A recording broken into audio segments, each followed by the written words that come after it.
El peor momento para mí no fue con un libro, sino fue cuando saqué la nota en El Observador del Tribunal de Honor de Gabazo, que Gabazo había admitido que había tirado al Río Negro el cuerpo de Roberto Gómez Oro Hoffmann. Ahí las críticas de un sector básicamente militar escaló muchísimo y escaló al punto de recibir una amenaza de muerte y cosas así. Ese fue el peor momento con estos temas.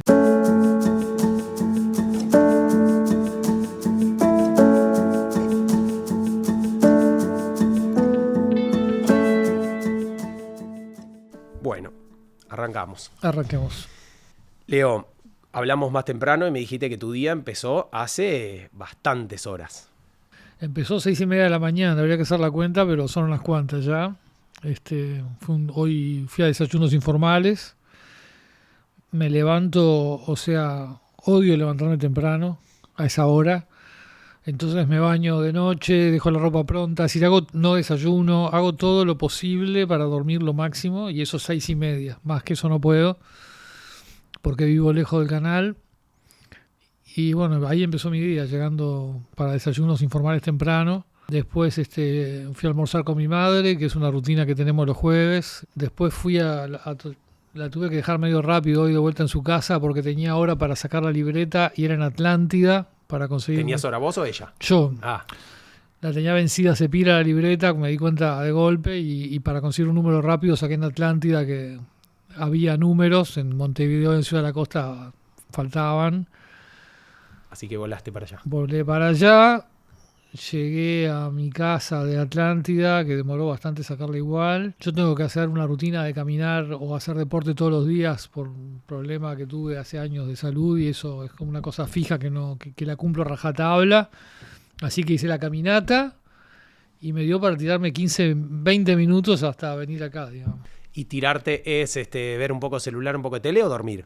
No, hoy no dormí. A veces sí, a veces si el día me lo permite, y los días que no voy a desayunos, no. Pero si me levanté a 6 de la mañana y todo cuadra, no me gusta, pero bueno, a veces hago una mini, trato que sea la mini siesta, esa de la cual habla siempre Joel Rosenberg. Uh-huh. Bueno, esa misma. Unos minutitos. Las de 20 minutos, porque las otras no me gustan, porque... me levanto boleado y termina siendo peor, o me de mal humor. Me pone de mal humor levantarme. Pero hay veces que, las semanas que estás los 5 días levantándote para ir a desayunos, ya jueves y viernes se te hace cuesta arriba, digamos. Y además amaneciendo tan temprano, donde la siesta sea muy larga y de noche no puedas agarrar el sueño, sí, y todo, sí. Ya tenés pocas horas, sí. Donde te cueste al principio, se convierte en una noche cortita. Es decir, me cuesta mucho acostarme temprano. Es decir, para mí el horario en el cual yo rindo trabajando, pensando, escribiendo, es de noche. Y cuanto más tarde, mejor.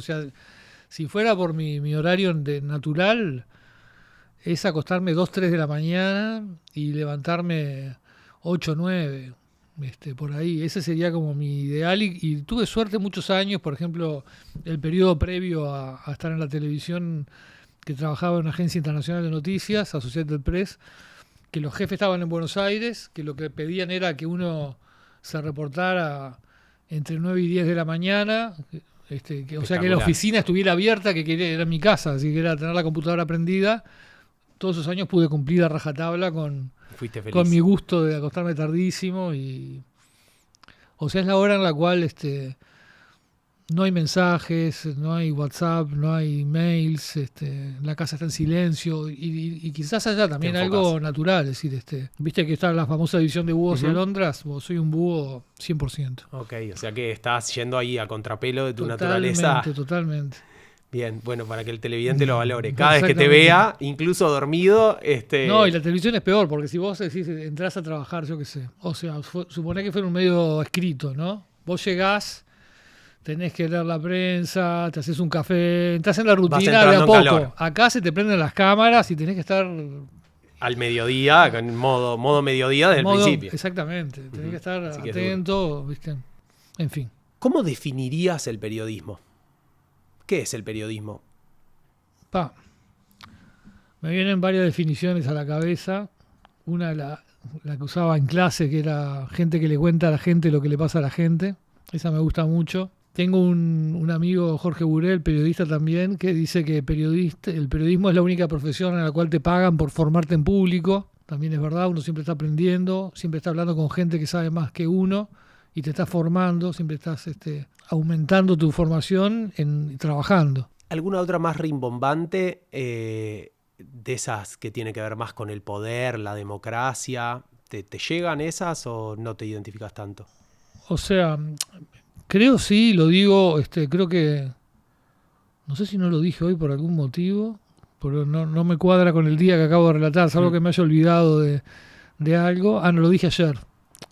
Lo dije ayer. Ayer me tocó presentar un libro en la Feria del Libro de Mauricio Sabaj. Y ahí dije esta frase que sí, que es media rimbombante, pero yo creo que, y lo creo sinceramente, que sin periodismo no hay democracia posible, digamos, que es una pieza ineludible para un sistema democrático que funcione. Suena medio rimbombante, pero no hay otra manera, o sea, la gente tiene que tomar decisiones y tiene que tener información para esas decisiones.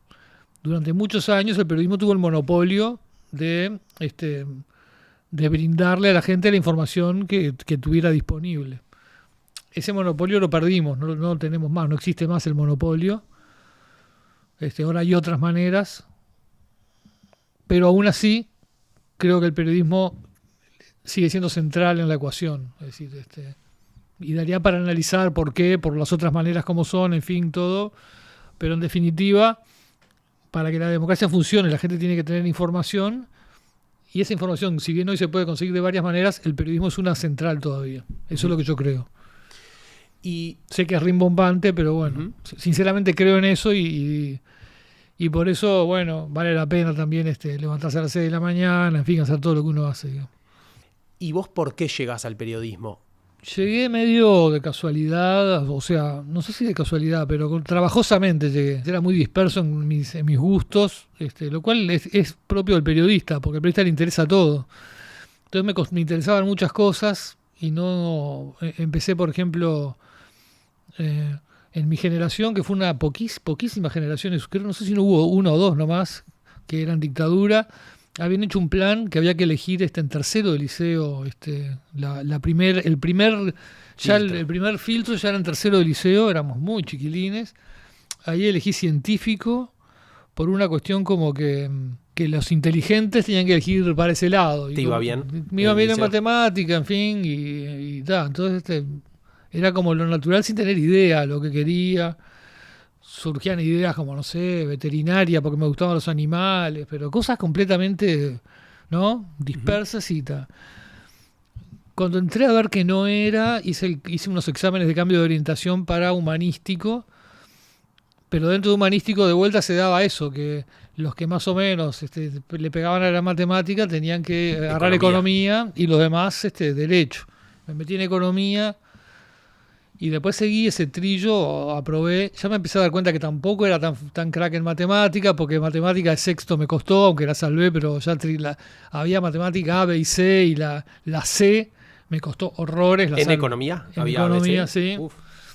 Y la salvé, pero duramente. Y entré a la Facultad de Ciencias Económicas, que también fui una de las pocas generaciones que tuvo examen de ingreso. Me preparé para el examen con unos amigos. Mis amigos salieron allá arriba, en los primeros, no sé, por lo menos uno de ellos salió en los primeros, no sé, 10 lugares. Así. Y yo entré en el puesto 160 y no sé, por allá abajo. Pero entré, mucha gente quedó afuera, ¿no? O sea, entré, pero una vez que estuve adentro, ya veía, por un lado, ya esa facilidad para la matemática. O sea, le tenía que meter mucho y no me gustaba. O sea, no veía que me gustara, entonces meterle Convivías con otros seres que realmente veías lo que era la facilidad. Esto sí le sale fácil. La facilidad y no me gustaba, aparte. No me imaginaba de contador, no era algo que dijera, pero mi vida contando, haciendo contabilidad de empresas, no tenía nada que ver con toda esa dispersión de cosas que me gustaban. Entonces hice un semestre y dejé, salvé una materia, me acuerdo, porque una materia de sociología, justamente la más humanística de todas, y me fui.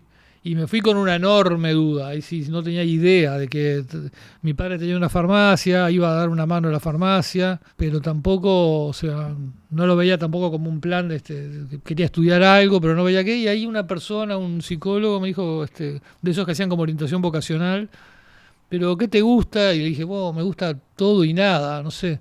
Uh-huh. Y y ahí me empezó a preguntar, a hacer preguntas con más puntería, pero qué hacías en el liceo, cuáles eran las cosas que te gustaban, y ahí le conté que había hecho como una especie de revista en la clase, en quinto y en sexto, media como humorística, con bromas con mis compañeros, con los profesores, un poco ácida, ¿no? Uh-huh.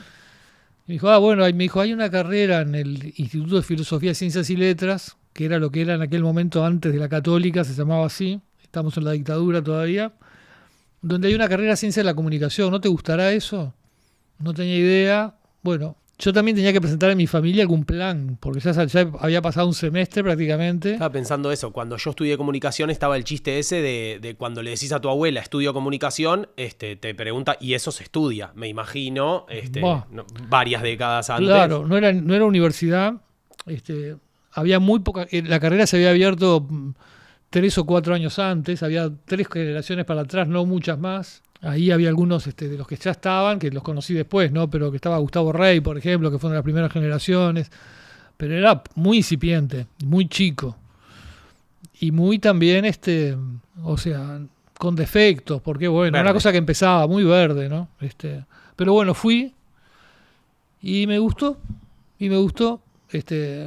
Tuve que pedirle una mano a mis viejos porque era pago, que donde las facultades económicas yo estaba yendo a la pública, que no era. Eso no me gustaba mucho tampoco, pero en fin, me dieron esa mano mis padres. Y bueno, ahí me empezó a gustar de una manera que tampoco era claro que me gustara el periodismo. Me gustaba todo ese coso. Y el primer trabajo que tuve fue en publicidad, por ejemplo, en la agencia McCann Erickson. Me iba más o menos bien, pero no me terminaba de gustar mucho. Y paralelamente me surgió la posibilidad de escribir en Aquí, que en un semanario del Partido Demócrata Cristiano, y ahí sí rápidamente, cuando empecé a publicar, me di cuenta que me gustaba más que la publicidad. La publicidad me daba mucho miedo en aquel momento. Entré por un aviso de alcohol, ¿no? De vermut, que fue muy gracioso, porque lo que me dieron como para probarme fue una campaña de un vermut que se llamaba San Rafael, como una especie de martini blanco, brasileño, y me dieron la campaña brasileña, ¿no? Y me dijeron, bueno, hay que adaptarla acá al Uruguay, ¿no? Era en portugués, la traduje, pero dije, bueno, pero hay que adaptar, hay que cambiarle algo, ¿no? Y intuitivamente... Justificar el trabajo. Claro, justificar el trabajo, porque si era traducirlo de portugués al español no era nada. Entonces le cambié unas pequeñas cosas, pero pequeñas, porque estaba bien hecho. A mí me parecía que estaba bien lo que habían hecho los brasileros. Entonces cambié unas pequeñas cosas y la entregué. Me dijeron, está muy bien, vamos a cambiar un par de pequeñas cosas, y lo volvieron a dejar igual que el... O sea, lo tradujeron del portugués. Tradujeron, bueno. Así entré, aparte, me pareció insólito, entré. Cosa que ahí va, era una de las cosas que me daba dudas de la publicidad. O sea, ¿qué es lo que está bien o está mal? Porque, o sea, te lo dan para adaptar, hacer lo mismo que los otros. Sí, a mí también me parecía que estaba bien, pero ¿para qué me contrataste? En fin. Dos cosas que no me gustaban era también, hacías algo que te parecía que estaba bien, venía el dueño de la empresa, que bueno, obviamente era el dueño, lo cual le daba credenciales para opinar, pero no había estudiado, no sabía, no tenía idea, y te decía, no, esto está mal, vamos a poner en vez de chorizo sochori. Y yo decía, no, es horrible poner sochori. No, es así. Y quedaba como él quería, obviamente. Eso no me... O sea, cierto marco de incertidumbre de decir, che, acá hay que dar el máximo, pero después no se sabe qué está bien, qué está mal, y si no va a venir alguien que sabe menos a decir cómo se hacen las cosas. Entonces eso te expulsó un poco. Algo así. Y también el tema que si bien, por ejemplo, ser de alcohol no me parecía, o sea, no me violentaba éticamente, sí me daba mucho miedo que vinieran a pedir un aviso de tabaco que no quería hacer. Porque en aquel momento no era como hoy, no existía el famoso convenio marco contra el tabaco que ha limitado la publicidad en todo el mundo. Uruguay aparte fue más estricto todavía que otros países con todo el plan de Tabaré Vázquez. O sea, si venían había que hacerlo. Y yo por una historia familiar, mi padre había fumado mucho, asociaba siempre el cigarrillo a un exceso de trabajo que siempre tuvo mi padre, y de cuidar su propia salud y cuidar de vivir alienado en el trabajo, pero con el cigarro. O sea, realmente tenía una visión muy negativa del cigarrillo, estaba informado aparte de lo que provocaba, y no quería. Y estaba como miedo que llegara. Y sabía que iba a llegar en algún momento, y sabía que iba a tener ese choque, y no tenía ninguna... Hoy uno está amparado. Bueno, antes eras un delirante, un idealista. O sea, claro, me pasaba todo eso. Y bueno, después fue a probar en el periodismo y me gustó y claramente mi vocación era para el periodismo, ¿no? O sea que te costó encontrarlo, pero igual tenías estos mandatos éticos o estos lineamientos éticos que de algún modo se asocian más al periodismo, o por lo menos a los fundamentos del periodismo, desde incluso antes de ejercerlo. ¿Vos llegaste a visualizarte en un rol periodístico o no? Es decir, vos podrías decir, y cuando conocí el periodismo soñaba con trabajar en televisión, o me encantaba la radio o el diario, pero por cómo contás que llegaste... No. Llegó el rol antes que el...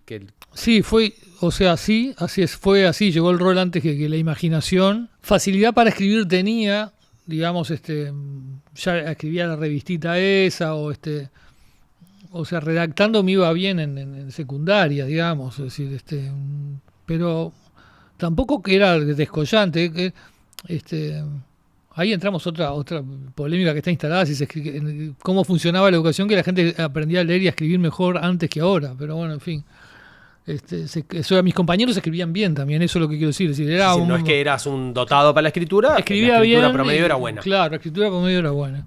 Entonces, bueno, nunca tuve ambición de entrar a la televisión ni a la radio. Entonces empecé escribiendo y siempre me imaginé como que ese era el derrotero. Y de hecho es lo que más me gusta, pero siempre tuve una cosa como clara. Frente a algunos compañeros que tenía, por ejemplo, que decían, bueno, que querían hacer, cine, o querían hacer radio, o querían hacer, también orientar la temática del periodismo, si quiero escribir sobre fútbol, quiero escribir sobre cultura.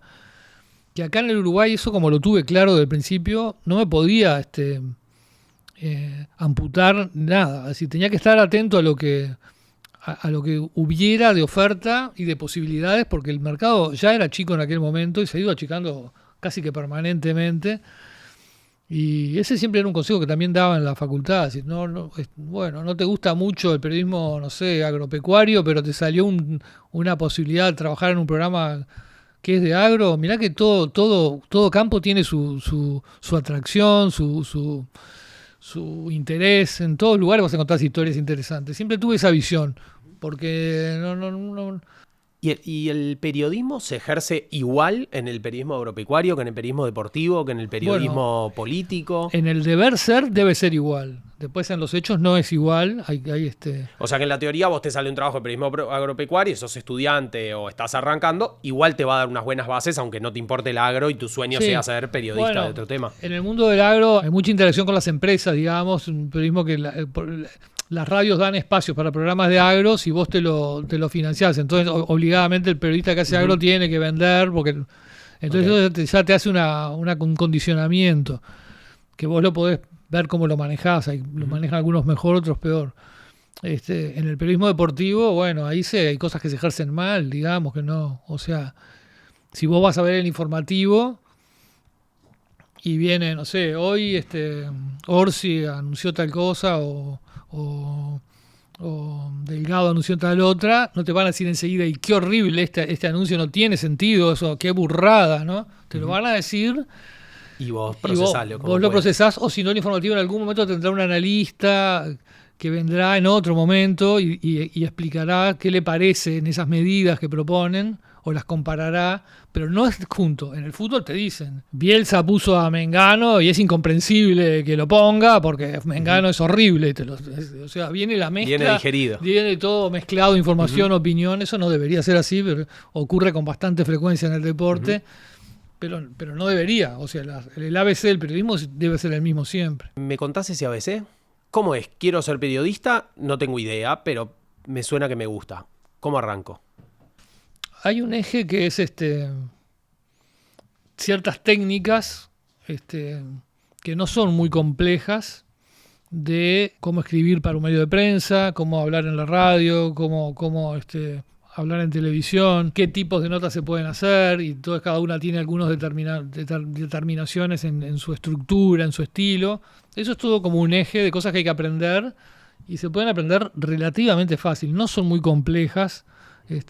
No es ingeniería. Por lo que entiendo, es más un manual de instrucciones que tiene más que ver con acercarte a él y apropiártelo que con una habilidad, un tacto y y un filo periodístico, digamos. Hay una serie de formas de ejecutar y más o menos si las estudiás y aplicás, salen. Sí, después hay todo otro cuerpo de cosas que hay que estudiar o conocer, que son para ser periodista hay que tener una cultura lo más amplia posible. Hay otra definición de periodismo que me vino a la cabeza ahora, que dicen que periodismo es un cuerpo de agua que tiene la extensión de un océano y la profundidad de un charco. Porque nosotros tenemos que saber mucho de muchas cosas, pero sabemos poco. Poquito. Claro, Más o menos pilotearla en cualquier superficie. Claro, vos tenés que poder dialogar con el ministro de Economía y entender lo que dice y saber preguntarle, pero él te supera en conocimiento de economía infinitamente. Pero también tenés que saber de cine, porque, bueno, si viene Fede Álvarez y querés preguntarle cómo hizo a alguien, también tenés que saber algo para llevar una conversación interesante. Y si viene, no sé, el ministro de Salud Pública, hay que saber también, en fin, algo del dengue y de cómo se transmite el COVID, en fin, y todo así. Entonces tenés que saber de mucho, pero de todo sabes menos que tu interlocutor. Pero cuanto más sepas, mejor. Y cuanto más profundo sea ese charco, mejor. O por lo menos que en algunos lugares tenga una profundidad mayor.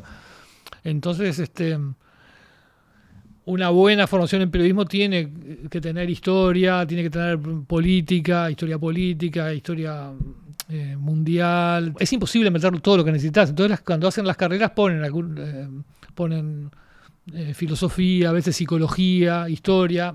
Para mi gusto, si yo fuera el director de una carrera de periodismo, yo pondría mucho menos, acá se van a escandalizar todos los que están en las facultades de periodismo, mucho menos teoría de la comunicación, mucho menos semiótica, mucho menos todo lo que es la teoría de la comunicación, y yo pondría mucho más de estas cosas: historia, ciencia política, filosofía, psicología.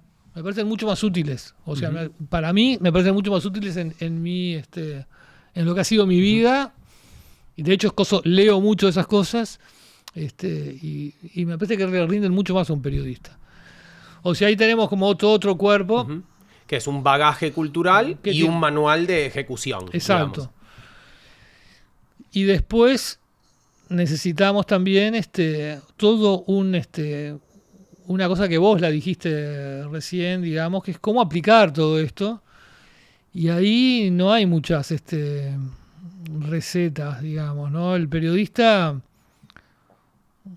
creo que lo primero que tiene que hacer es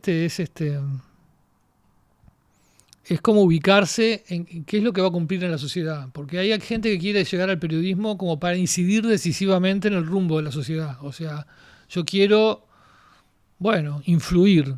Bueno, si querés influir directamente, o sea, dedicate a la política, por ejemplo, pero no al periodismo. El periodismo influye de alguna manera, pero no es decisivo, porque vos le das la información a la gente y la gente después a veces ni la recibe o ni la quiere recibir, y a veces la recibe y con ella hace otra cosa que la que vos le resulta indiferente, o incluso puedes tener un efecto opuesto al que vos creías, o lo que es más probable, haya gente que reaccione como vos creías o como reaccionarías vos, y otra de otra manera, porque la gente es muy diversa. Entonces nosotros tenemos que tener una bastante resistencia a la frustración. O sea, muchas veces te frustrás porque lo que vos hiciste salió bien, pero el efecto no tuvo el efecto que vos creías, y a veces te frustrás antes porque no salió bien, o le metiste mucha energía a algo que no terminó cuadrando. Pero saber que tus aspiraciones son más de aporte que de decisión, que de consecuencia. Es decir, yo pongo esto a disposición. Si no lo quieren leer, lo quieren tomar al revés o al derecho, claro, se verá. Pero mi tarea llega hasta ponerlo a disposición. Exacto. Porque si no, hay más chance de frustración que de éxito. Exacto. Y después otra gente llega al periodismo porque quiere ser famosa, y mucho periodista no es famoso, no es conocido, o si lo logra hacer es de largo aliento, es decir, es cuando ya pasaron 30 años de carrera, 40 años de carrera, es una carrera bastante largo aliento. Quizás ahora con las redes sociales se acortó eso para alguna gente, pero no para todos. Muchos periodistas tienen que seguir haciendo el largo trayecto. Y después también mucha gente llega. Me pasaba mucho cuando en la carrera de periodismo deportivo que hubo en Ort, mucha gente llega porque ama o le gusta ese objeto, el deporte. Entonces quiere decir, bueno, como no soy tan bueno en el fútbol, puedo estar en ese mundo como periodista deportivo. O también algunos la política, si le fascina la política, pero bueno, no sé, no tengo estómago para ser político, en fin, o no me veo, o no tengo plata para meterme, en fin, entonces periodista político. Pero no es así tampoco, porque nunca vas a ser de ese mundo, nunca vas a ser futbolista, es decir, no es lo mismo. Y si vos querés, a mí me pasaba en periodismo deportivo, algunos llegaban, el 90%, o sea, el 90% llegaba por amor al fútbol. Y después el otro 10% llegaba por amor al automovilismo, al básquetbol, tuve alguno que era por el tenis o los deportes náuticos, o sea, era por el deporte, no era nunca por el periodismo. No por la información, entonces decía, mira, si vos amás el fútbol, tenés dos caminos, o jugarlo o ser hincha. O sea, si no jugás suficientemente bien, sé hincha, andá a ver a tu cuadro, gritá, porque después me ejercían el periodismo como hinchas. Entonces, el periodismo es otra cosa, o sea, no... Y bueno, y ahí pero ¿a qué voy con todo esto? Entonces vos tenés que entender lo que es el periodismo y también tenés que entender que de los otros dos carriles que hablamos, el de las técnicas, esas son técnicas que se dominan fácil, pero hay todo un alma que la tenés que poner vos. Y después del otro carril de formarte, ya sea en las teorías de la comunicación o en lo que más me gusta a mí, la política, la historia, la filosofía, la psicología, la economía, que se necesita mucho, la facultad que vayas no te va a poder dar todo, o sea, te va a poder dar, te pondrá, elegirá de estas 10 disciplinas, 4 que te va a poner un profesor 2 veces por semana. Para profundizar el charco un poquito, pero después si vos no le metés en tu casa y en tus horas, queda corto igual. Claro, exactamente, está en tu cancha, vos tenés que meterle vos, y tenés que aprovechar cada vez que hablas con uno para aprender, en fin. Entonces eso también es muy central en el periodismo. Es decir, yo veo mucha gente que se descansa en, bueno, yo hice la carrera, en fin, pero mirá que la pelota está en tu cancha, el charco ahí va. Tiene agua, pero claro, sos vos el que tiene que... Tiene la extensión de un océano, entonces si vos no le metés ese océano, no lo rellenás. No lo abarca. Claro, exacto. Ahora, hay algo que el periodista tiene, o por lo menos parece tener cuando uno lo consume, que es un intangible y que yo por lo menos no lo encuentro en este abanico que vos me presentaste, que tiene que ver con cierto olfato, cierta pilladura, en el buen sentido de saber cómo manejarse, dónde está el límite, te diría, de lo ético, o dónde está el límite de parecer una cosa para lograr, y este balance entre si el fin justifica ese medio, y no todos los medios, o ningún medio. ¿Cómo le transmitís a un alumno o a un joven que trabaja contigo cómo hacerse periodista? Porque con todo eso tiene un título, sí, tiene un poco de cultura y sabe la diferencia entre una crónica y un reportaje, pero cuando lo mandes algo que mínimamente no quieran que sepa, esto de es gente que le cuenta a la gente lo que hace otra gente que no quiere que sepas, no tiene chance. Bueno, me olvidé de cosas fundamentales, así cuando me olvidé, porque hace 8 años que no doy estas clases, pero hay dos cosas básicas, hay cosas que se tienen que traer, que tienen que estar en uno. Dos de esas básicas que tienen que estar son ser curioso, o sea, sin curiosidad no hay periodismo, y esa es una característica clarísima de los periodistas. También está ese del interés disperso, te interesan muchas cosas, lo que habíamos dicho antes, pero va con la curiosidad, ¿no? Todo te despierta curiosidad. Y tiene que ser una curiosidad casi infantil, que es difícil, o sea, porque cuando tenés 15 años sos casi un niño todavía, o sea, tenés una parte, ahora cuando tenés 60, tenés que seguir teniendo una curiosidad casi infantil. Todo te tiene que despertar curiosidad, o muchas cosas tienen que despertar curiosidad. Ay, ¿cómo es esto? ¿Y por qué? ¿Y cómo es que Uruguay vende esto? ¿Por qué? En fin, todo. Pero tiene que estar como contrapuesta a un escepticismo también, porque si no, a un niño vos lo engañás. Es decir, te trajo una cigüeña y el niño se lo cree. Entonces tenés que ser muy curioso y muy escéptico a la vez, para contrastar, para preguntar, para que no te engañen. Y la otra, ser curioso tiene que estar adentro tuyo. El escepticismo lo podemos trabajar un poco, pero la curiosidad, o sos o no sos. Y sin curiosidad no hay periodismo. Y la otra característica es tener que ser bastante chusma. O sea, los periodistas somos chusmas. Queremos saber lo que pasa y queremos contarlo. O sea, el tipo que es totalmente introvertido, todo para adentro, o sea, no. O sea, tenés que tener esa cosa de quiero entender qué pasa y quiero que la gente lo sepa. Quiero que los otros lo sepan. O sea, y eso ha dado muchas para definiciones muy peyorativas del periodismo, como son, le dicen polillas en inglés, o fisgones, o que revuelven la basura, en fin, porque estaban siempre hurgadores, en fin. Sí tiene algo de eso, en fin. Curiosos chumas tiene algo de eso. Hay que asumirlo. Pero vos también apuntás a otras cosas que también son, bueno, de la ética. Eso tiene que estar en las carreras, tiene que estar, ¿no? Es decir, todo lo informamos, qué es lo que interesa, qué es lo que no interesa, hasta dónde tenemos que llegar, o cuándo tenemos que respetar la privacidad del otro, qué vas a hacer con las presiones que vas a recibir. Bueno, eso es todo un deber ser del periodismo que también es importante, que lo aprendés mucho en las redacciones de los que ya están. A veces aprendés mirando los malos ejemplos, las cosas que no hay que hacer. O sea, si al que está empezando, yo le diría todo lo que es de interés del público y todo lo que la gente tiene que saber, lo tenemos que dar. Después vemos cuando empiecen a aparecer los problemas con cómo hacemos, ¿no? Eso quiero entrar. Vínculo con el poder. ¿Cuánto poder tiene el periodismo? Tiene mucho menos de lo que la gente cree, ¿no? Yo creo eso, por ejemplo, el otro día en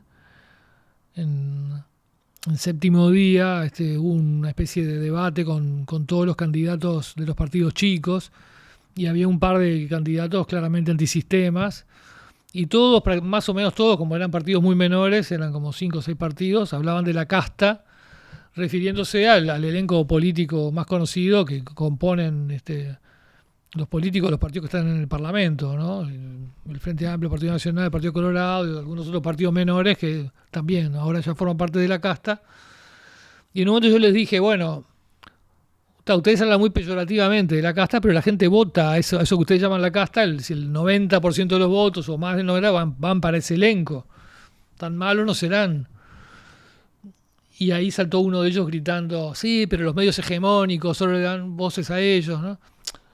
Yo no creo en eso, digamos. Los que somos veteranos, ya tuvimos un ejemplo muy palpable acá en Uruguay, en lo que fue el plebiscito del 80. Es decir, cuando todo el aparato propagandístico y publicitario de la dictadura, todo, con una cosa que fue abrumadora. Yo la canción del votar sí en el plebiscito del 80, que no voté porque no tenía la edad, pero era un adolescente, la puedo cantar de memoria hoy, que han pasado más de 44 años, y la puedo cantar íntegra de memoria porque la pasaban todo el tiempo en la radio y en la televisión. Es decir, fue una cosa abrumadora. Y la propaganda por el no, la publicidad era mínima. Es decir, se abrió alguna posibilidad porque se tenía que dar la fachada de que era una lucha pareja. Entonces se habilitó, pero eran algunos artículos en revistas, no en la televisión. En la televisión de repente podía salir un segundo una solicitada, como una plancha, con un decía, tal corriente Recibí. Vota no, punto. No había jingle, no había propaganda larga. Eran absolutamente mínimos y ganó el no. O sea, no creo que los medios sean... Tiene que haber algo atrás. Es decir, es verdad que un partido, ahora pasamos una campaña electoral, se puede potenciar con su publicidad, y que una publicidad mejor o peor puede ser una ventaja. Es verdad también que más minutos en la televisión pueden ser una ventaja, pero tiene que haber algo atrás. O sea, no es que la televisión no te impone el resultado, no puede hacerlo. O sea, no pudo imponer el sí con una cosa abrumadora, mayoritaria, pero que es inimaginable hoy. La otra opción no tenía casi publicidad. Y sin embargo ganó el no. O sea, no es lo que decide para mí. O sea, no creo en esa cosa, a nosotros no nos vota nadie porque nadie... No, mentira. Primero porque tenés espacios en la radio, tenés espacios en la prensa, tenés las redes sociales que hoy son recontra importantes y aún así no te vota nadie. No te vota nadie por otra cosa. Ahora, ¿hay periodistas poderosos en Uruguay también que combinan las dos cosas como independientes pero que conviven en la misma persona? ¿En qué sentido? A ver. Si hay periodistas que por su condición, visibilidad, tiempo, trayectoria o conexiones tienen más poder que otras personas desde el ejercicio del periodismo. Sí, una cuota de poder tiene el periodismo. Es decir, no voy a ser bobo, es decir, no creo que sea determinante, sí tiene una cuota, en toda la ecuación tiene una cuota. Eso tiene que ver con lo que hablábamos antes. En un tiempo fue una cuota mayor, porque teníamos el monopolio de lo que la gente podía acceder. Hoy en día con redes y todo eso, exacto. Un influencer puede tener más poder que un periodista de horario central que diga lo que le parezca. Claro, ¿no? Un influencer, la propia gente, que cada uno transmite su mensaje y tiene su lugar en las redes, y también el propio político, sin necesidad del periodista. O sea, los políticos hoy, ese político que se quejaba, tiene una cuenta de Twitter bastante exitosa. Puede mandar sus mensajes manda por todo ahí, el tiempo sus mensajes por ahí. conquistar. Exacto, y ahí se comunica con la gente. Si perdimos el monopolio, y hoy ese poder se diluyó. Igual aún así, sí, hay periodistas que tienen más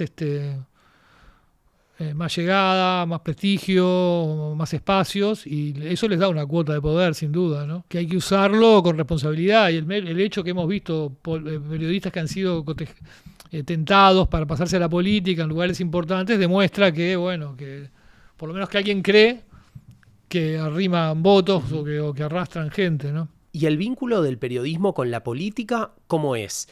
En términos de presión, ¿existe esto de que los mandatarios llamen, de que echen a uno de un medio porque un político, desde presidente hasta ministro o quien sea, dijo, arrimó, se quejó, no lo quiere? ¿Qué tan real es todo ese universo? Es real, aunque menos real de lo que la gente cree. Esa es mi visión. Lo que pasa es que acá cada uno habla según cómo le fue en el baile, ¿no? Entonces, y en los medios en los que trabajó, habrá exacto. Algunos en los que es más permeable, otros menos. Tu experiencia es la de los medios que trabajaste. Claro, exactamente. Entonces hay gente que te dice, no, es horrible y toda su vida fue marcada por esto. A mí no me ha pasado tantas veces, digamos, y no creo que sea como tan terrible como la gente cree. O sea, sí hay políticos que llaman, sí hay políticos que piden echar periodistas, pero en mi vida, muchos años de periodismo, problemas grandes tuve 2 o 3 y no más. Entre desayunos informales, porque la gente, la principal sospecha recae en la televisión. Nunca nadie jamás nos dice qué entrevista hacer, ni nunca qué preguntas hacer jamás, ni nunca nadie nos comenta. Que a veces también, a veces salís de una entrevista que decís, fue tremendamente buena, y decís, bueno, ahora alguien nos va a decir, qué buena. No, nadie te dice nada, en fin, te vas para tu casa. Pero en definitiva es mejor, porque... Después te puedes ir pensando, ¿qué habrá querido decir con estuvo buena? Claro, que quiere exacto, que haga tal cosa, que confronte a tal político. Exactamente, entonces nunca nos dicen nada, lo cual está bárbaro. Ahora, cuando decís, ¿es cierto que los políticos llaman? ¿Es cierto que hay quejas a los medios o te ha pasado que te llamen a vos? O sea, en general, las que son más embromadas son a los medios, porque si a vos te llaman y te dicen, che, me preguntaron solo de esto y no de esto otro, no lo veo mal. Es decir, capaz que tiene razón, capaz que su punto de que la entrevista no cumplió con lo que él creía, y capaz que ese tema que él quería hablar y que no le preguntamos, de verdad podía ser que hubiera tenido que merecer más espacio. O sea, eso no lo veo mal. Que me llamen a mí a comentar, no lo veo mal. No me pasa mucho. O sea, que el problema es cuando llaman a un medio, porque ahí es más tipo... El problema es cuando llaman a tu jefe y vos no te enterás y le dicen, vos, ese tipo tenés que sacarlo del canal porque lo que pregunta está mal. Entonces, ahí sí, porque vos a veces eso ni te enterás porque tu jefe no te lo traslada. Cosa que está bien cuando el jefe no te lo traslada, ¿no? El tema es cuando no te lo traslada y te saca. Exacto. Ahí debe ser peor. Exactamente. Y en tu carrera, justo comentabas que uno de los consejos que le dabas a tus alumnos era no meterse muy en un nicho, no ser tan específico. Al leer los títulos de tus libros, ese consejo se ve que lo aplicaste porque tenés una variedad en cantidad, pero también en temas. Creo que el tema más recurrente tiene que ver con dictadura, militares, tupamaros, es el que últimamente has repetido más, pero igual se ve mucha variedad. Pero quería preguntarte por esto de militares y tupamaros vinculado con la presión. Vos tuviste algunas experiencias en ese vos sos tu jefe, en esos libros. Ahí no hay llamar a la editorial. ¿Tuviste alguna vez llamadas de cualquiera de los lados? Porque has tenido libros que generaron run negativo en ambos bandos, digamos. ¿Has tenido o es solo mandatarios políticos bien como de la estructura del Estado? No, los libros me han generado, o sea, vos lanzás un libro, ¿no? Y tal, la gente lo lee y la gente hace sus opiniones. Y bueno, o sea, recibís muchos elogios y también gente que se calienta y te putea y te dicen cosas espantosas, digamos. En ese plano, el peor momento para mí no fue con un libro, sino fue cuando saqué la nota en El Observador del Tribunal de Honor de Gabazo, que Gabazo había admitido que había tirado al Río Negro el cuerpo de Roberto Gómez Oro Hoffman. Que las entrega Manini Ríos a Tabaré Vázquez y provoca después su... Claro, que ahí cuando sale la nota, Tabaré Vázquez se echa... A Manini ya lo había echado, lo había echado. Lo echa porque él entrega las actas del tribunal con con una opinión sobre la justicia. Exacto. Que no la puede emitir como comandante. Exactamente. Entonces a Manini ya lo había echado. Pero cuando yo saco esa nota, sí, echa a todos los generales. El tribunal había tenido 2 instancias. Primera instancia eran 6 generales. Cada uno tiene 3. Echa a esos 6 generales, los echa. Y uno había sido comandante, estaba de comandante. Es decir, cambia el comandante, si no me equivoco. O sea, fue un cataclismo. Y cuando salió esa nota, que tuvo una repercusión enorme, ahí las críticas de un sector básicamente militar y de gente que después era notoriamente de cabildo abierto, escaló muchísimo y escaló al punto de recibir una amenaza de muerte y cosas así. Ese fue el peor momento con estos temas, digamos. Cosa que era insólita porque... Luego, cuando se mostraron las actas, lo que yo había sacado estaba bien, era todo, porque yo no había podido sacarle fotos, ni se había podido estar en un cuarto. La persona que me dejó ver las actas me dijo, no saque fotos, puede tomar notas. Y yo había tomado notas. ¿Le podés cerrar en algo? Yo estaba seguro que en lo central no, pero bueno. Pero después estaba todo perfecto, no le había errado en nada. ¿Y con Gabazo tuviste alguna experiencia, sea de él o de su círculo, que te haga sentir algo parecido a una presión o a un miedo? O sea, ahí lo que pasó fue que empecé a tener... yo llegué a él a través de su hija.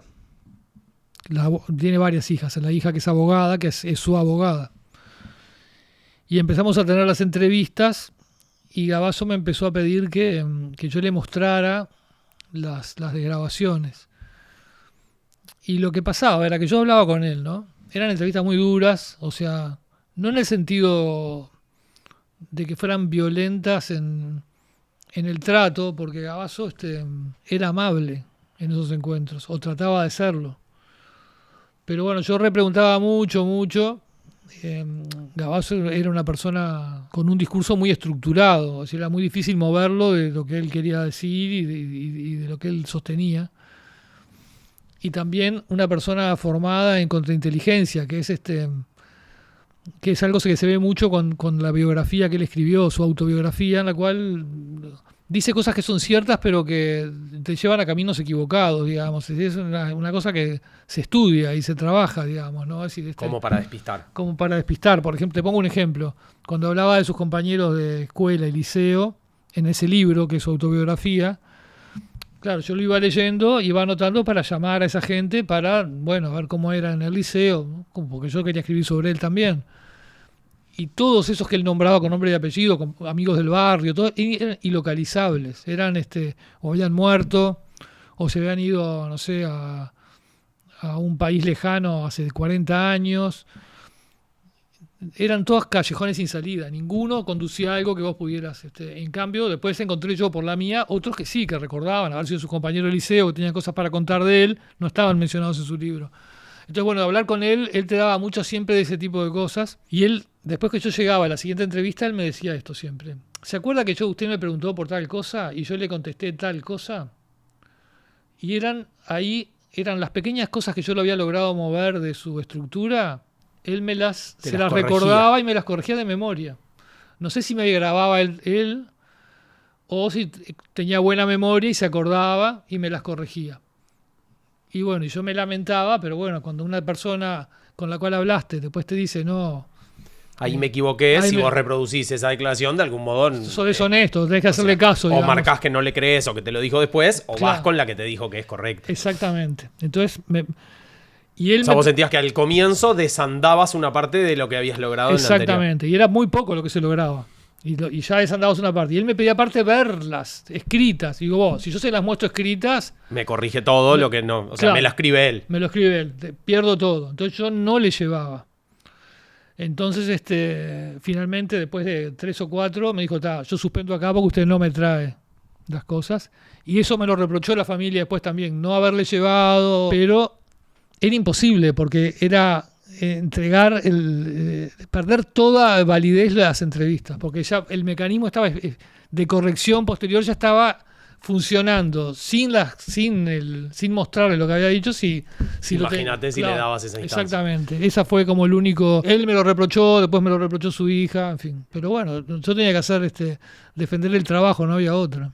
Y en tus visitas a instituciones militares, por otras notas o libros, ¿alguna vez que te hayan hecho sentir que saben quién sos, que saben qué escribís o eso, o nunca?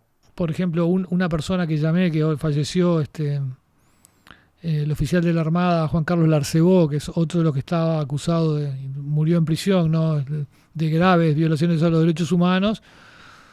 En un momento lo llamé para hablar con él porque me interesaba su testimonio y me dijo, no, yo con usted no hablo. Y le dije, ¿por qué? Porque me dijo, no creo que su manera de trabajar o de cubrir los hechos ayude al país. O sea, fue tajante y está. Eso sí me pasó, que algunos te cierran la puerta, pero no que me amenazaran, eso no.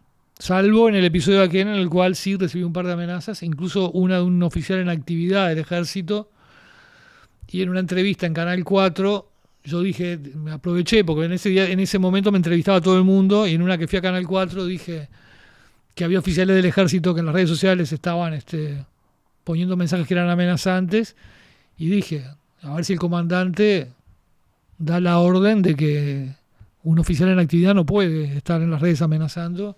Y ahí se cortó.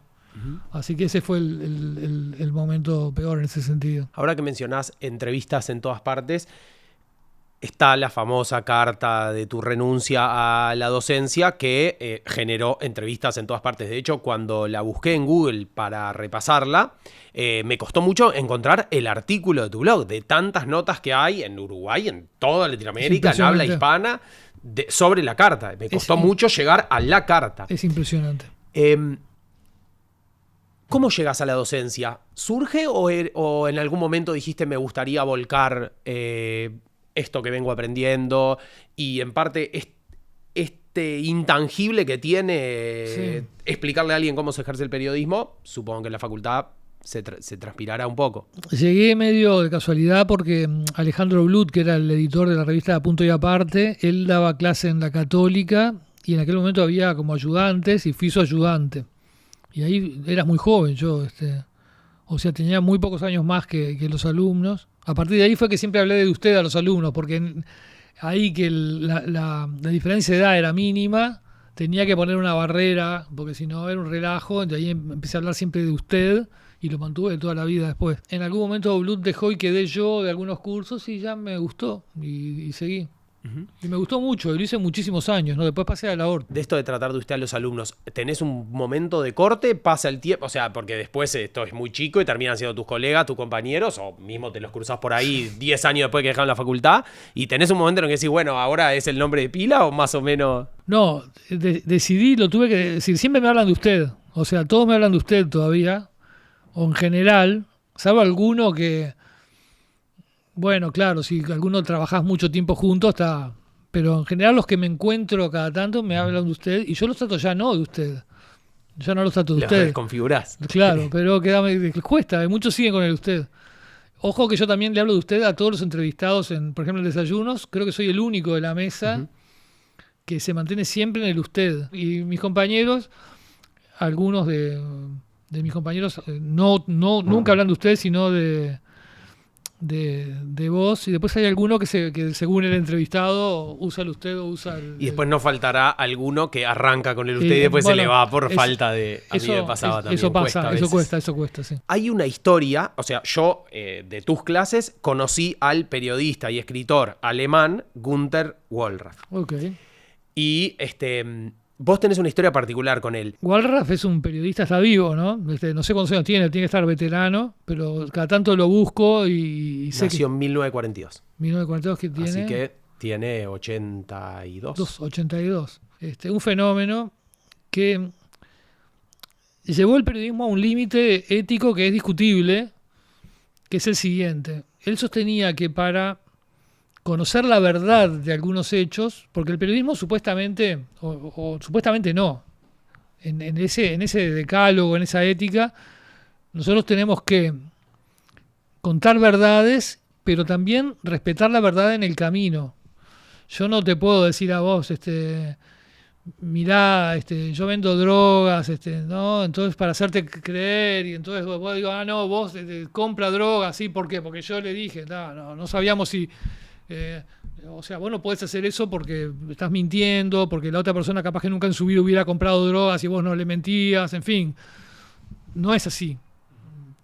Hay que respetar un camino de verdad. Pero Wallraff decía lo siguiente, que hay situaciones especiales en las cuales solo mediante algunos engaños podés llegar a la verdad. Utilizar máscaras para desenmascarar. Sí, utilizar máscaras para desenmascarar. Y que en esas situaciones era imposible de otra manera, y que la única manera de poder mostrar la verdad a la gente era así. Entonces lo llevaba, empezó a usar ese esquema, y él lo usaba disfrazándose, cambiando su identidad. Y hizo cosas muy, muy locas, como por ejemplo, había una dictadura en Grecia, y se decía que se torturaba, y la dictadura por supuesto que negaba torturar, como todas las dictaduras, y él se encadenó al Ministerio del Interior griego con un cartel que decía abajo la dictadura, para ver si torturaban, si fingió ser un griego opositor, para ver si... y bueno, lo metieron preso, lo torturaron, escribió que torturaban. O sea, ese era el esquema de Wallraff, y su trabajo máximo fue, en aquel momento en Alemania, posiblemente hoy, había una fuerte inmigración turca, ahora ya estamos en hay hijos de turcos y nietos que juegan a la selección de Alemania, ¿no? Pero en aquel momento era la primera generación, y él sostenía que eran discriminados, usados como mano de obra casi esclava, sometidos a todo tipo de degradaciones, y que era muy difícil de probar porque la gente lo negaba, o porque el Estado no reaccionaba, porque oficialmente no pasaba nada, o pasaba muy poco.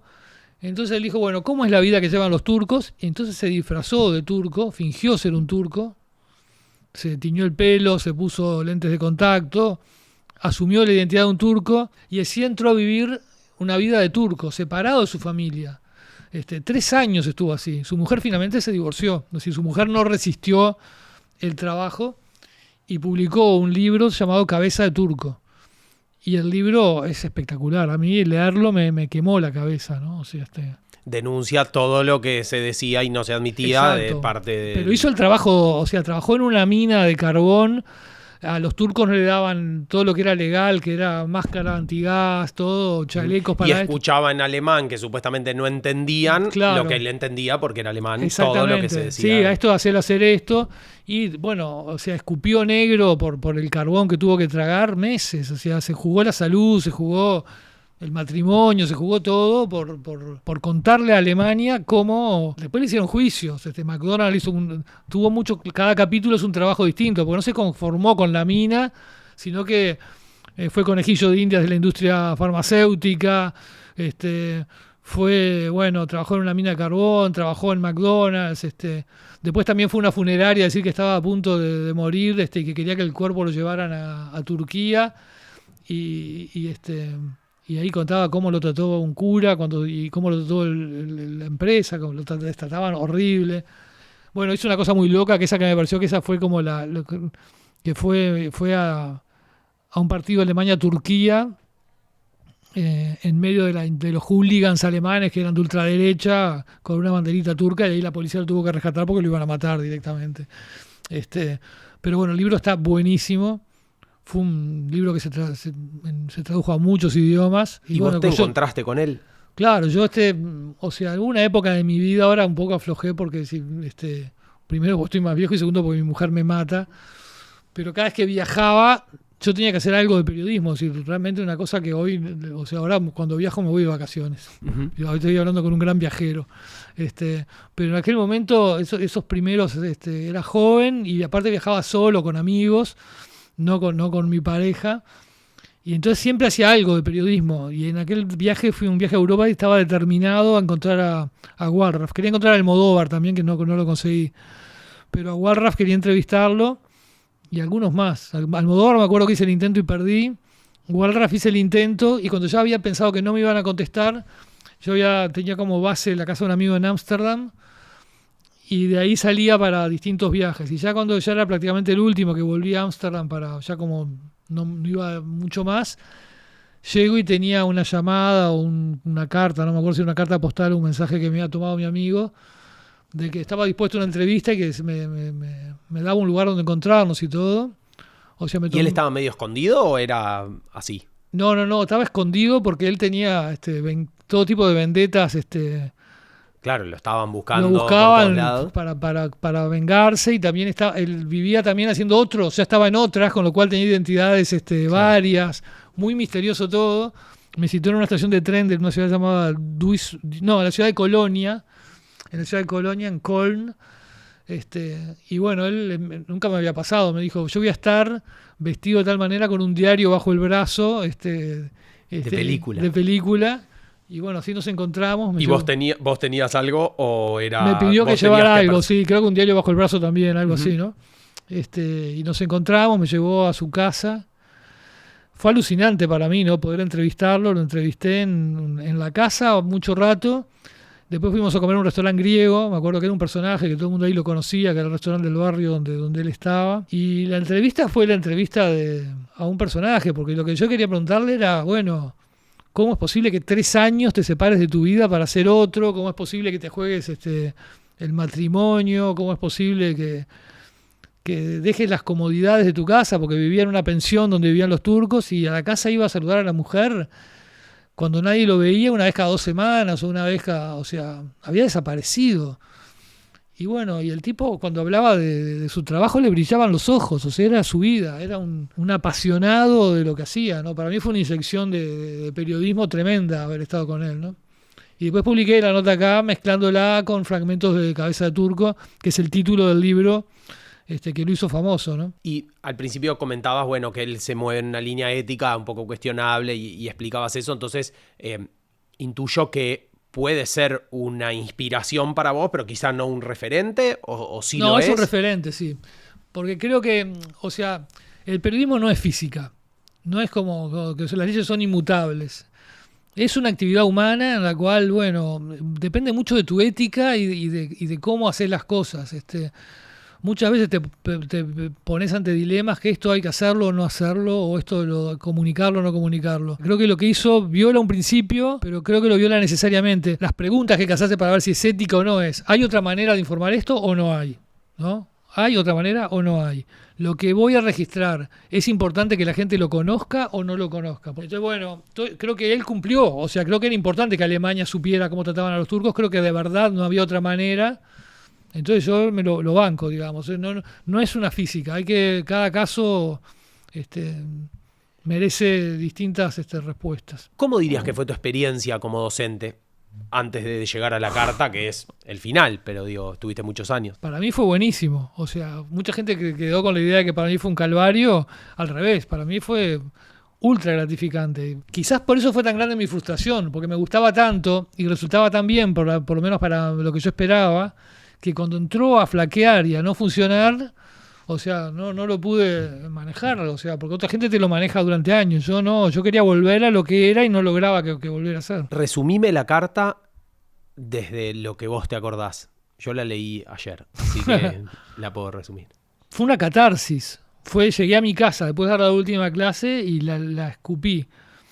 Y la puse en el blog, que es un blog que ha tenido siempre una vida, o sea, nunca fue el centro de mi carrera, ni mucho menos, siempre fue como una cosa accesoria. Entonces pensé que iba a pasar medio casi un apunte de diario íntimo, algo que es Algo público, así, pero no sí, tan trascendente, y lo escupiste porque lo necesitabas decir. Exactamente, sin pensarlo dos veces. Y tuvo una repercusión tremenda. Lo que decía era que los muchachos no daban bolilla, que estaban pendientes del teléfono, que también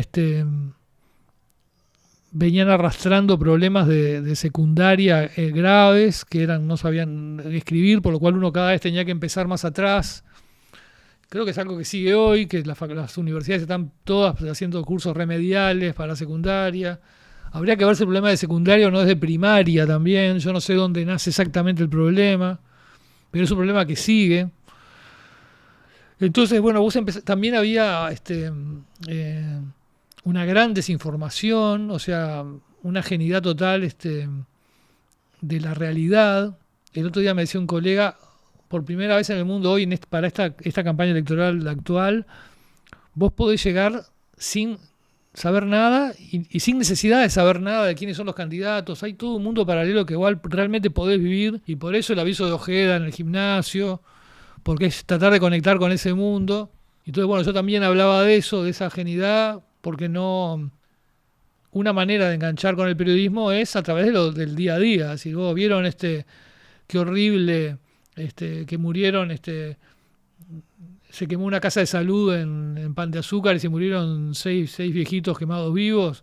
No habrá que investigar cómo están las casas de salud, quién la habilitó, quién no la habilita, los bomberos, quién le dieron el permiso. Las noticias del día a día son las que te permiten meterte en los temas. Enganchar a los alumnos. Claro, y vos notabas que cada vez más alumnos no tenían ni la básica de lo que pasaba. No se enteraban que habían muerto 6, no se enteraban que... Sí, en la carta habla de situaciones como la de Venezuela, que tenían años y años, claro, y hojas para enterarse. Tampoco eran noticias chiquitas. Claro, y bueno, hablaba de todo eso. Y se me reprocharon muchas cosas, se me reprocharon no asumir mea culpa. Era mentira, porque creo que dice que debo ser yo, que tantos años lo dice claramente, debo ser problema mío, o parte del problema soy yo seguramente, así que eso no era verdad, pero igual me lo reprocharon. ¿Esa carta cada cuánto alguien te la recuerda? Me la recuerda, o sea, cada tanto se vuelve a viralizar. Uh-huh. Ha pasado cosas increíbles. Por ejemplo, le ha citado Pérez Reverte en Twitter, lo que fue un orgullo, porque la citó elogiosamente. Una vez me llamaron de la televisión búlgara y salí en vivo con un traductor porque estaba circulando en Bulgaria. Me invitaron a Colombia a hablar de ella, a un seminario, un festival de artes y letras, a hablar de la carta en Colombia, Barranquilla. Y cada tanto vuelve a viralizarse, nunca sabemos muy bien. Hay una versión que un diario español, no sé si un diario, un periódico español la publicó alterada, la cambiaron, le cambiaron cosas, no muchas, se mantiene el sentido, pero no es exactamente de esto que yo escribí. Y esa se viraliza también. Esa se viraliza porque alguien le sacó una foto, y esa foto de ese artículo que no dice, el que sacó la foto no anotó ni qué periódico, ni qué fecha, o sea, se perdió cuál es el periódico y qué fecha salió, pero eso sigue circulando y para muchos ese es el original, no el mío. En fin, ya está. O sea, ¿Vos la releés o la no volví tiene a sentido? releer alguna vez. Sí, la he vuelto a leer. En la carta en un momento vos venís de algún modo pegándole a los chiquilines, y en un momento decís, después en un momento me doy cuenta que ellos también son víctimas, y ahí es peor porque bajo la guardia, entonces a su apatía se suma que yo ni siquiera siento que sea tan justo exigirles todo esto. Bueno. Y decís, porque fueron criados en un contexto de que todo da más o menos igual. Y hoy lo volviste a traer ahora cuando contabas. ¿Sentís que eso es específico de los jóvenes o de los estudiantes de periodismo, o que estamos todos un poco en modo todo da más o menos igual y cero responsabilidad? Creo que estamos todos, ¿no? Que se ven los medios, ¿no? Se ven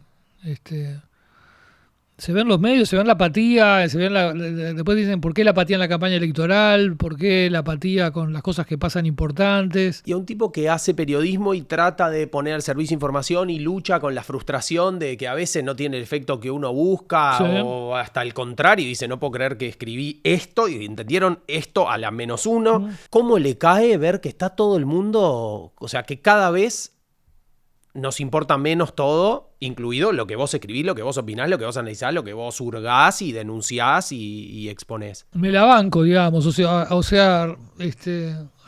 poco escribí un artículo justamente de eso, es decir, este año no, estos 4 años prácticamente, pasé mucho tiempo, empezó con una nota que saqué en la diaria, me escribe un suboficial de la Armada diciendo que bueno, que me lee y que entonces porque me lee me tiene confianza y me quiere contar una cosa, y es que él hizo una serie de denuncias en la Armada y que eran verdaderas, que hay gente que eso terminó en un juzgado y fueron tipos condenados, o sea, la cosa se demostró a la justicia que era verdad, pero a él por haber denunciado, porque a sus colegas que robaban y que hacían todo tipo de matufias de más variado tenor, lo habían mandado como castigo no explícito a un destacamento que estaba abandonado en el lago de Baigorria, donde hace años que la Armada no tenía funciones, entonces lo habían abandonado, que había llegado, era una tapera, la tuvo que arreglar, todo, y que ahí estaba, en la tapera esa, sin nada que hacer por haber denunciado cosas verdaderas. Me fui a Baigorria, bueno, el tipo se llama Roque Mendiola, había de su bolsillo, había arreglado ese rancho que le habían dado, le había tornado digno, había hecho con fotocopias color y con vidrios cuadros del presidente de la República, el ministro de Defensa, la línea telefónica la pagaba él, es decir, los muebles los había conseguido pidiendo a los vecinos si tenían muebles que sobraran y arreglándolos, es una cosa increíble. Y saqué esa nota. Me entraron a escribir decenas y decenas y decenas de la mayoría militares, pero también algunos policías y también algunos funcionarios de otros lugares, pero muchos militares, que dicen, a mí me pasa lo mismo que Mendiola. Lo que denunciando denuncié esto, 3, 4, 5 publiqué. Algunas con mucho detalle, algunas con videos que habían filmado cómo traían contrabando con camiones militares. Y nadie, o sea, en la campaña electoral no hubo un político diciendo, bueno, creemos un mecanismo para que los tipos puedan denunciar o, bueno, pongamos controles más estrictos de cómo se gasta el dinero en las Fuerzas Armadas, en fin. El tema pasó, le dediqué 16 notas saqué, 16 de verdad, y no hay un político hablando de este tema. Y bueno, ¿qué vamos a hacer? Yo la información la di, yo cumplí con mi parte. En algún caso sirvió para que a Mendiola lo sacaron de Baigorria, por ejemplo. En otros no hubo ninguno. Los tipos siguieron castigados y los culpables siguieron en la joda. Pero bueno, es el periodismo, es así, digamos. Yo creo que estamos como en un momento embromado. Todo da más o menos lo mismo. La información es poca la gente que lee o que se informa. ¿No te calienta ver un poco esta realidad?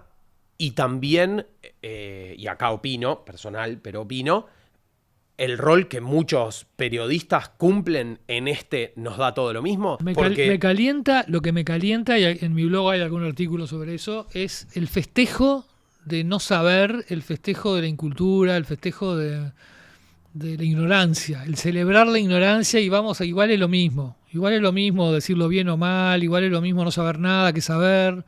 Eso me calienta. Durante, no sé, muchos siglos, la humanidad premió el saber. Hoy hay orgullo, hoy hay como propaganda, hay una exaltación de ignorar, y eso sí, cuando eso se llega al horario central de la televisión o llega al horario central de las radios, o cuando hay radios enteras en ese esquema, me calienta. ¿Crees que en Uruguay puede ser más difícil ejercer el periodismo por el hecho de que nos conocemos todos, o no todos, pero siempre estás denunciando, sobre todo el periodismo de denuncia, está denunciando al tío de un ex compañero del liceo que era re buen pibe, pero bueno, el tío hizo cualquiera y te toca hacer tu trabajo? Complica un poco.